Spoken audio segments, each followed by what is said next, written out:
आज हमारे सामने बैठे हैं आजाद हिंद फौज के संस्थापक, तुम मुझे खून दो मैं तुम्हें आजादी दूंगा का नारा देने वाले नेताजी सुभाष चंद्र बोस। नेताजी, आपका स्वागत है। जय हिंद। नेताजी, लोग आपको साहस का प्रतीक मानते हैं, लेकिन सच बताइए, जब आपने हथियारबंद संघर्ष चुना, क्या उस रात आपको नींद आई थी? नहीं, नींद नहीं आई थी, क्योंकि उस रात मैं नेता नहीं था, मैं एक बेटा था। मां की तस्वीर सामने थी और मन में एक सवाल था, क्या मैं उन्हें फिर देख पाऊंगा? पर उसी रात मैंने खुद से कहा, अगर मैं डर गया तो लाखों माओं के बेटे हमेशा गुलाम रहेंगे। कुछ लोग कहते हैं कि आपने हिंसा का रास्ता चुना। क्या आपको लगता है कि खून बहाना जरूरी था? मैंने कभी हिंसा का समर्थन नहीं किया, मैंने गुलामी का विरोध किया। जब कोई आपके घर में घुसकर आपको बांध दे, क्या आप उसे फूल देंगे? मैंने तलवार इसलिए उठाई क्योंकि हमारी आवाज को कुचल दिया गया था। कभी कभी शांति की रक्षा के लिए संघर्ष जरूरी होता है। क्या आपको कभी लगा कि गांधी जी का रास्ता सही था और आप गलत?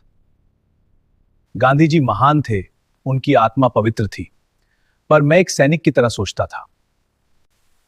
मुझे लगता था कि साम्राज्य सिर्फ प्रार्थना से नहीं गिरते, इन्हें हिलाना पड़ता है।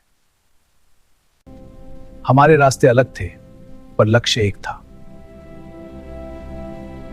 आपने जर्मनी और जापान से सहयोग लिया। आज की भू राजनीतिक परिस्थितियों को देखते हुए यह एक रणनीतिक आवश्यकता थी।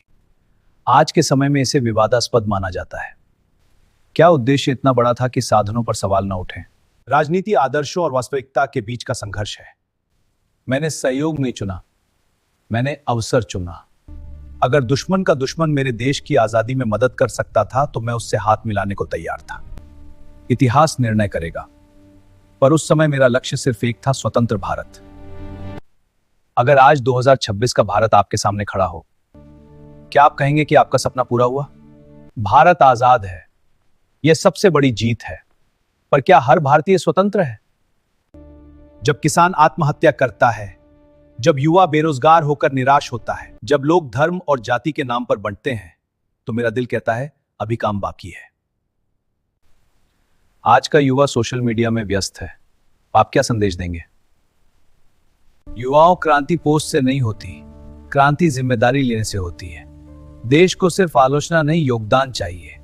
अगर तुम सच में देशभक्त हो तो ईमानदार बनो, अपने काम में श्रेष्ठ बनो और अन्याय के सामने चुप मत रहो। क्या आपको कभी लगा कि इतिहास ने आपके साथ न्याय नहीं किया?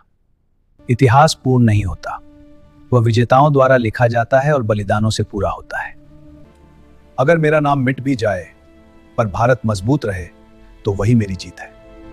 अगर आज भारत के युवा आपसे पूछें क्या हम आपके बलिदान के योग्य थे, तो आप क्या कहेंगे?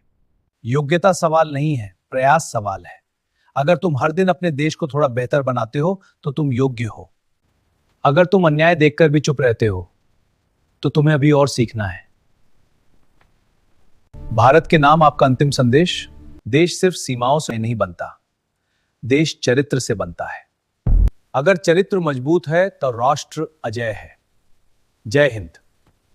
अगर आपको लगता है कि नेताजी की आवाज आज भी सुनाई देनी चाहिए तो इस वीडियो को लाइक कीजिए। कमेंट में लिखिए, क्या हम उस भारत की ओर बढ़ रहे हैं जिसका सपना नेताजी ने देखा था? जय हिंद।